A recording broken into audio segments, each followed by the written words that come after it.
Hi everyone, David here from Libertygate, and just wanted to post a very quick video here about a recent presentation that I was at the Guild conference this year down in London, and it was a guest speaker, Matt Pryor from the Ministry of Housing, Communities and Local Government. And it was really, really interesting actually, giving an insight into the working group that is going on to improve the home buying and selling process. Now, obviously being in that industry and seeing it every single day, and I think a lot of you watching the video might be the same, that you can clearly see there are things that need improving, the time scale it takes and the problems that are there really shouldn't be now with technology. So what was really interesting was that the government are very passionate about this, and they are actually listening to industry as well as the consumer about ways that they can improve the home buying and selling process. The time it currently takes from the data that they've collected is that it's taken between 12 to 14 weeks now between offer to completion, which is far too long. And when it's a leasehold property, that adds in a minimum of another week. So they were very sort of bullish with it, saying that that's far too long and that's what we need to cut down on. The other alarming statistic that came out was the percentage of failed transactions, and that's currently between 25 to 33% of all transactions fail during the process. And that's costing 270 million a year to the consumers out there that are in that process, which is shocking. So that's really what's sort of driving them forward to say, look, we need to make these changes. We need to bring in technology into the conveyancing process. So they're really focusing on how they can speed up things like searches, leasehold packs, getting those from management companies that can often add weeks in. They're going to look at ways of trying to streamline that and automate it. So it was a really, really great speech from Matt, giving us the insights as to where the government are, and refreshing that they are listening to the consumer and their concerns and what's sort of costing them. The general feel within the whole of the marketplace, whether that's buyers and sellers, are that they want these changes, which is good.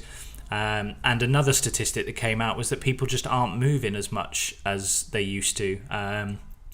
People now are moving on average every 19 years, which before the statistic was around 7 to 9 years.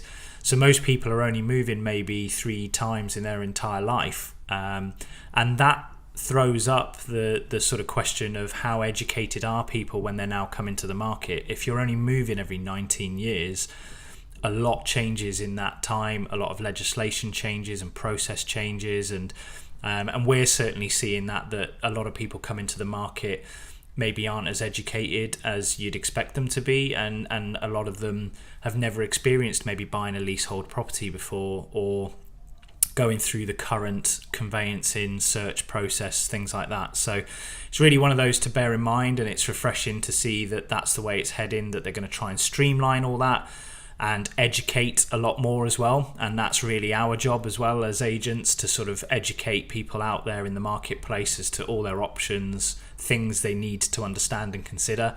And the government are going to be helping the marketplace with that, with new guides and things that they'll be publishing as well. So that's a bit of an overview of the main part of his speech. But the other bit that was very, very interesting was to, in order to cut down on those fall-through rates, they are looking to bring in a reservation agreement process. So from now on, they're looking at every single purchase, rather than just issuing a heads of terms and then that going to the solicitors and then people start spending money, but at any point somebody can pull out. They're now thinking that they would go down the line of a reservation agreement where both parties would sign to commit to the agreement that they've come to. But they would also put some skin in the game, they said, which is money. So the buyer would maybe pay a reservation fee. They're still trying to ascertain whether they're going to go with a percentage or a fixed amount. So let's, for instance, say it's £1,000 for the buyer to put down, and the seller would match that and put the same money down. Now, what that means is that if anybody changes their mind after that point, after the agreement's been signed, that the party that is sort of left left out of it, that loses normally, would take the full amount of money to cover their costs. So therefore it's giving people a little bit more of an incentive to only go ahead with something if they're gonna commit and they've already put money into it. So it's going to deter people pulling out for unnecessary reasons. But they are also looking that there is a potential break clause if there's something major goes on in their life, such as a bereavement or something that just means they can't proceed with it.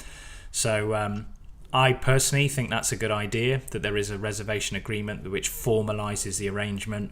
And I like their sort of terminology of everybody putting some skin in the game so that they agree that they're both going ahead with it, because the statistics that are coming out of how nervous people are, whether it's buyers or sellers, that the other party isn't 100% committed, means that the whole process is very sort of stressed from the very beginning. And hopefully this would kind of formalise it and give it a bit more certainty. So I think it's a great idea, the reservation agreement. I'd be interested to hear your thoughts. So yeah, feel free to comment on this video. Let me know what you think of these changes that the government are looking at. I personally think it will have the effect of speeding things up and making it much more secure, really, for everybody in the transaction. So yeah, I'd love to hear your thoughts, and speak to you all again soon.